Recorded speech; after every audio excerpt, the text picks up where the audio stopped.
रेणुका की शादी कुछ ही दिनों पहले शास्त्री नगर में हुई थी। रेणुका बहुत ही आलसी लड़की थी। वो दिन भर बेड पर सोती रहती या फिर मैगजीन पढ़ती रहती और घर के काम भी धीरे धीरे ही करती। एक दिन उसकी सास उसके पास आती है। बहू, आज बेसन का चिला बना दे, बड़ा मन कर रहा है। हाँ मम्मी जी, बनाती हूँ थोड़ी देर में। थोड़ी देर में? अरे थोड़ी देर में तो रात के खाने का वक्त हो जाएगा बहू। अच्छा मम्मी जी, तो फिर आप रात का खाना ही खा लीजिएगा ना।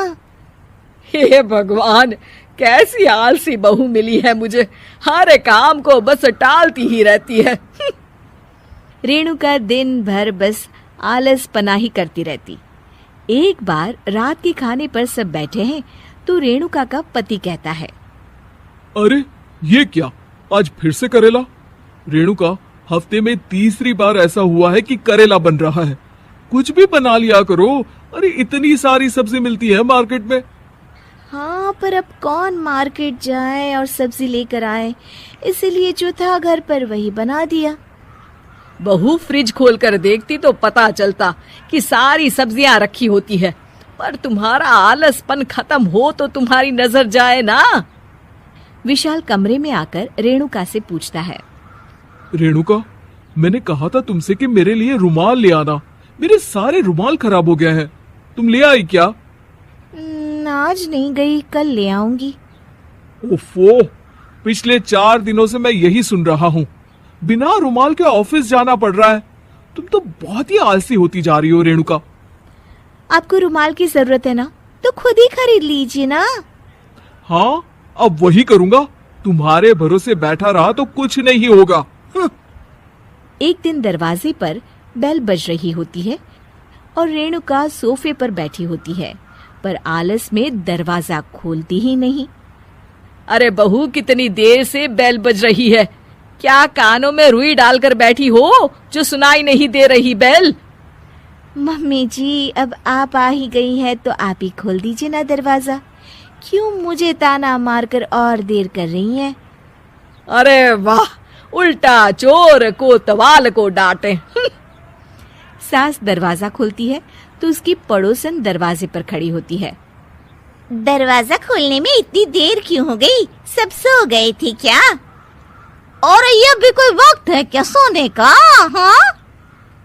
अरे नहीं नहीं, ऐसी कोई बात नहीं है। आइए आइए, आप लोग अंदर आइए।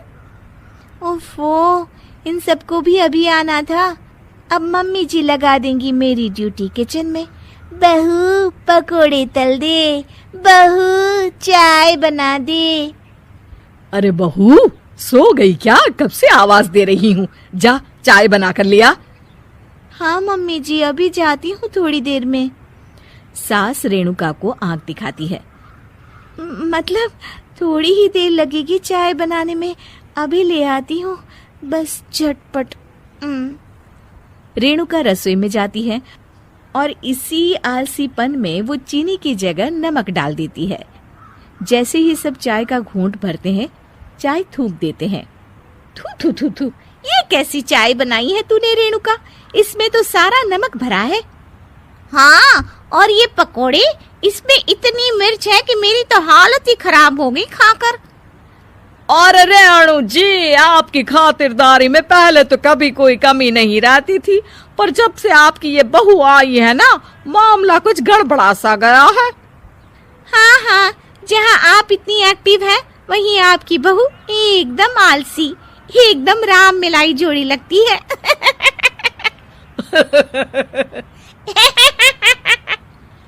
अच्छा जी, चलते हैं अब। नमक वाली चाय पिलाने के लिए बहुत बहुत शुक्रिया। सब वहाँ से चले जाते हैं। अरे तूने तो मेरी नाक ही कटा दी बहू। वे लोग क्या सोच रहे होंगे मेरे बारे में? मम्मी जी, मैंने तो शक्कर ही डाली थी, पता नहीं नमक कैसे बन गई शक्कर। शक्कर नमक नहीं बना बहू रानी, तुम्हारा ये जो आलसपना है ना, ये उसी का नतीजा है।